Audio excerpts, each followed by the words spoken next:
Здраво, драги мои, и добре дојдовте на едно официјално YouTube видео.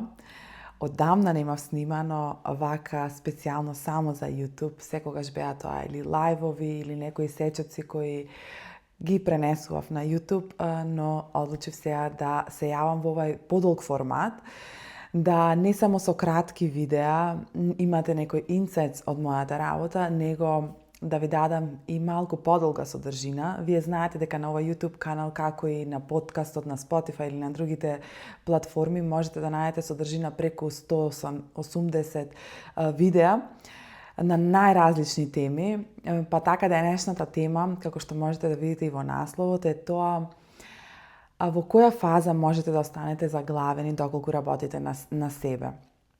Ај сега, ова инспирација од моите клиенти, кои најголем број од нив започнале негде порано да работат на себе, на било каков начин, дали било тоа со медитација, со слушање на вакви подкасти или видеа, читање книги, посетување на семинари и така натаму, и го започнале тој развој.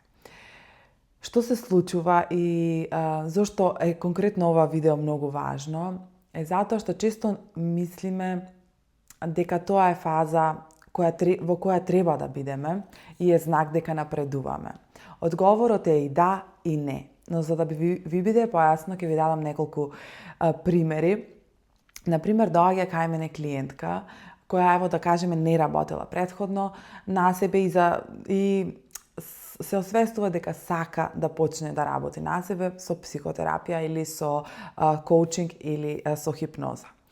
Доаѓа кај мене и е лута, бесна на партнерот, на околината, на колегите, се чувствува како жртва и тоа сето е освестено, ама сака да го промени. И на почетокот работиме на тоа да освестиме кои сме ние, кои се другите, кои се моите очекувања од околината, кои се моите очекувања од мене, дали јас навистина имам капацитет, и доаѓаме до момент да почнеме да се разбираме.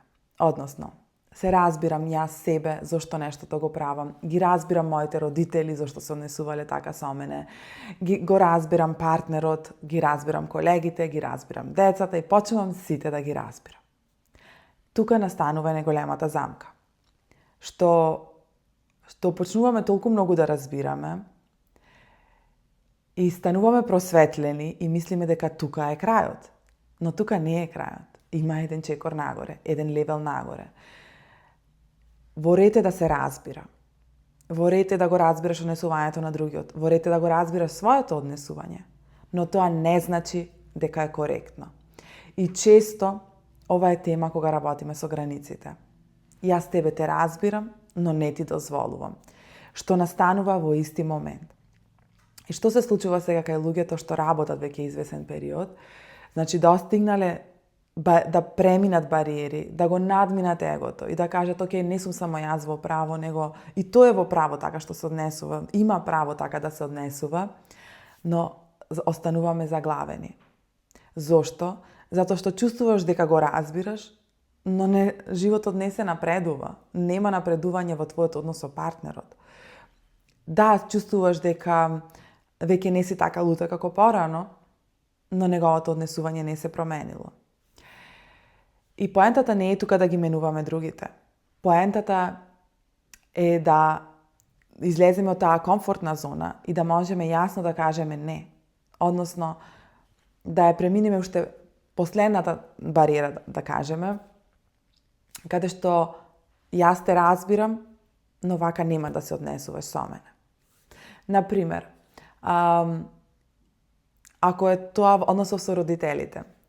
Например, мајката постојано го има истиот образец кој што го се однесувала со тебе како дете и постојано ти те советува, ти дава примери како треба да се однесува со детето, со партнерот и така натаму, и тоа си го дозволувала во одреден период од животот затоа што си сметала дека си дете, немаш доволно ресурси, информации, дека таа знае повеќе и треба да ти даде.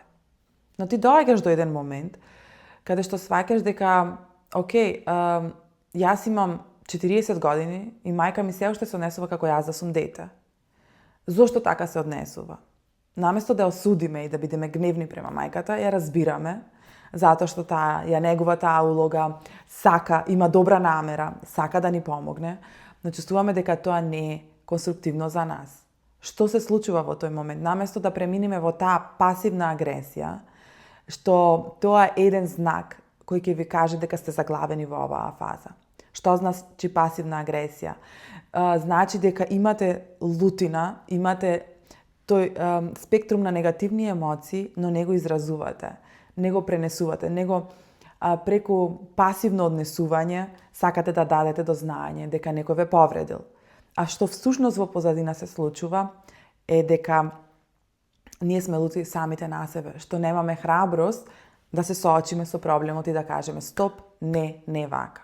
Зошто немаме храброст, како во оваа ситуација, да се обратиме кај родителите или кај мајката во овој случај, те молам немој да се однесуваш така со мене, или ти благодарам, не сакам вакви совети од тебе, или воопшто не разговарам на оваа тема со тебе, или излегуваш и заминуваш.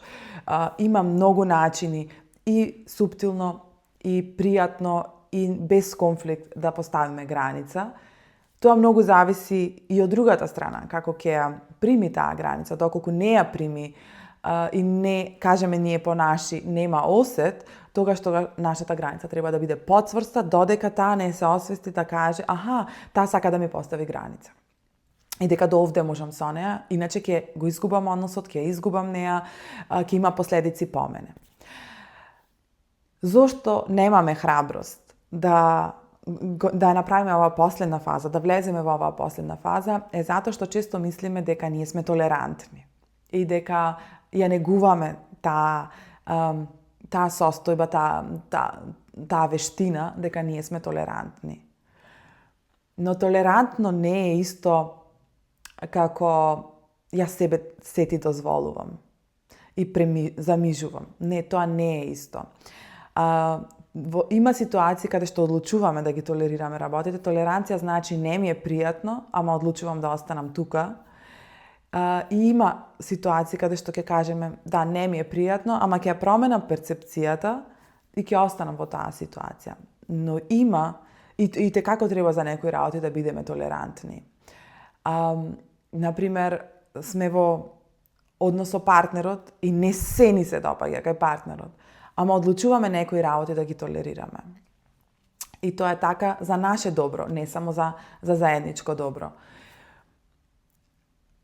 Има работи кои едноставно сме мислеле дека ние сме добра личност доколку ги толерираме.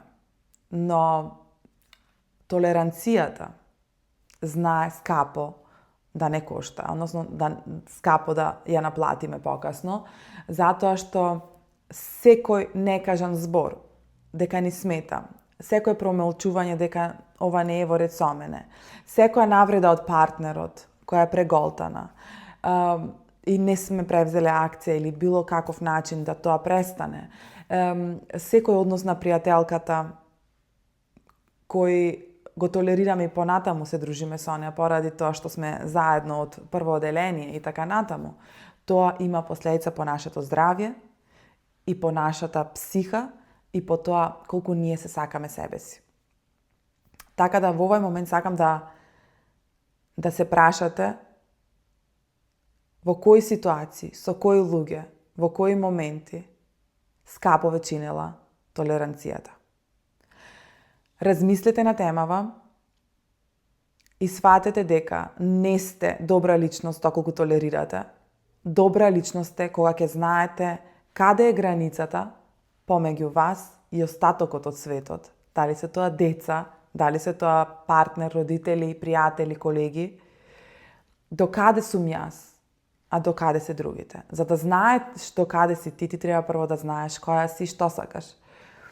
Доколку тоа не го знаеш во тебе, често знаеш да се преплетеш во потребите на другите.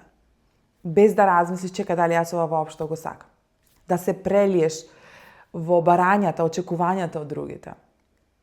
Затоа постојат овие техники кои ги работиме во мојата терапија со хипноза, каде што прво освестуваме зошто имаш таа фрустрација и болка, зошто ти е тешко да кажеш не, што ќе се случи, односно која болка ти ќе ја носиш доколку на вистина кажеш не. Дали на вистина ќе прекине тој однос?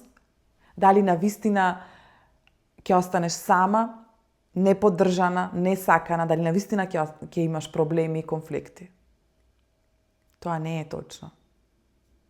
Ако знаеш како своите потреби, граници да ги искомуницираш и од друга страна да дадеш јасна насока што ќе се случи доколку твојата граница не е испочитувана.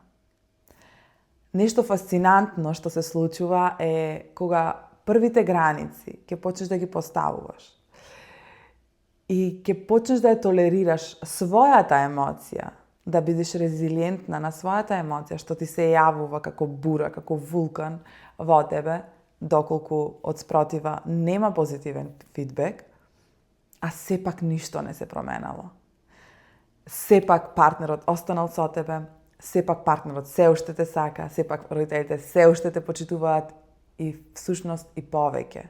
Затоа што си научила да кажеш не, односно си се ставила себе на прво место и често луѓето кажуваат како ова лично се дрзнува да мене ми каже не, а потајно тоа значи и јас би сакала да бидам како неа.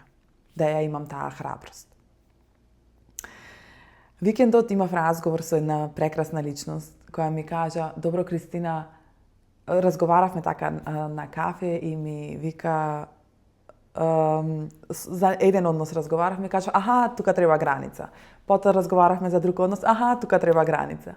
И таа ме праша: "Добро, Кристина, до каде со границиве? На мајка ми граница, на татко ми граница, на брат ми граница, на сестра ми граница, на колегите граница, на детето граница, на мажот граница, на свекрвата. Каде сме со границите?" И јас ја прашав, ние сме пријателки едно 2-3 години, се знаеме краток период прилично. Јас ја прашав дали кога почнавме јас и ти да се дружиме, дали ти требаше, имаше потреба да ми поставиш граница. И таа ми кажа: "Не, кај тебе беше природно, како се знаеме каде сме." Не, затоа што беше кај мене природно, затоа што нашиот однос се сведе на јаки граници. Јас автоматски влегов со тебе со јаки граници. Во моментот кога мислев дека ти ми ја прегазуваш границата, само јас ја поставував посилно и бев комуницирав појасно и ти знаеш дека јас така функционирам и на тоа ми даде фидбек. И исто така и ти ми поставуваш граници кои апсолутно да ги почитувам. И не се лутам, него сум баш срекна за тоа што можеш сама да си поставиш граница према мене. Така да вештината дека можеш да поставиш граница ја имаш. Но доколку ти си се родила во околина каде што немало граници и сега тука си живеела 40 години и сакаш да промениш, тука ти треба енергија. Односно, треба доследност и време и точно треба да знаеш која си и со кои личности сакаш да поставиш граници. Односно, не мора за се да поставаш граници, него за теми кои тебе те болат, те допираат. Така да почнуваш полека да ти бидиш таа што е промена и луѓето се адаптираат на тебе, или ќе те изгубат, или ќе научат на кој начин сакаш ти да функционираш. Зошто?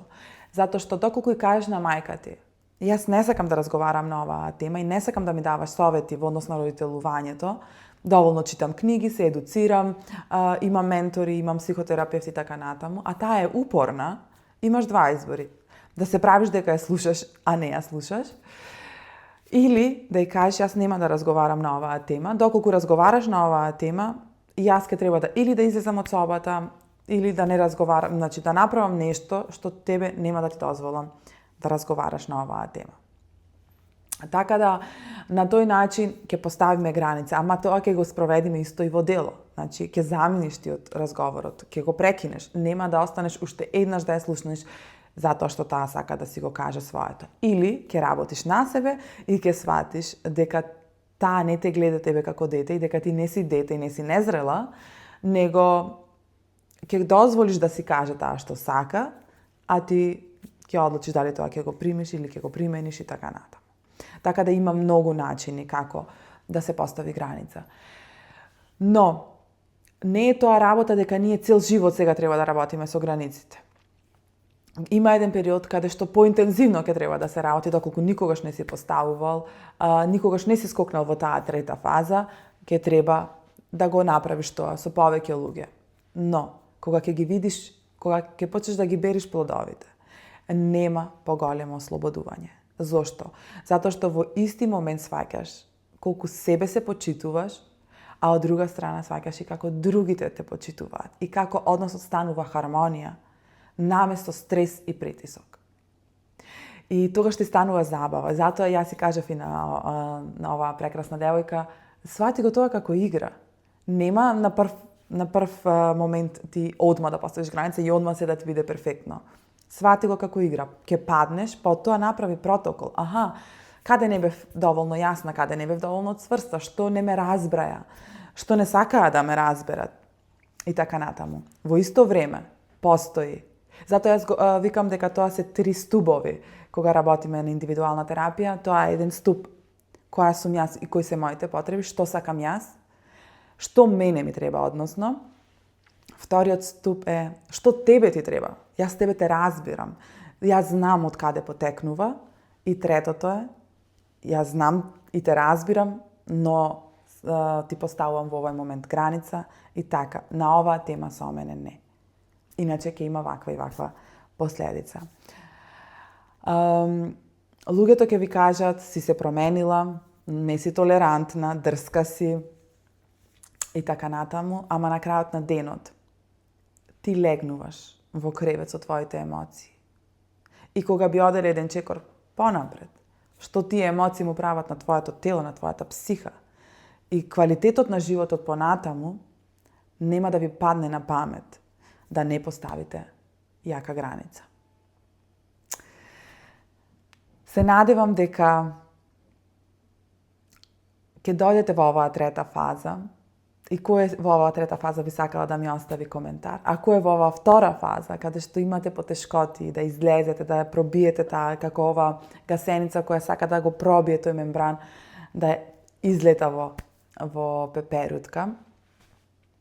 Напишете ми во коментар во која фаза се наоѓате. Доколку си во оваа втората, а и можеби во првата, во таа лутина каде што нема шанси да ги разбереш другите, те поканувам на индивидуална терапија со хипноза, каде што правиме холистички пристап на сето ова, односно го чешламе твоето детство, внатрешно дете, односот со родителите, која си ти, себе запознавање, работиме на љубовта према себе, поставуваме јасни визии каде сакам да одам, сите полиња во твојот живот го гледаме колку му е потенцијалот, како родител, како партнер, во кариерата и таа главна тема со која ќе дојдеш, ја работиме до најситна молекула, да кажам, ја разградуваме и прво дознаваме од каде потекнува, а потоа ја минуваме приказната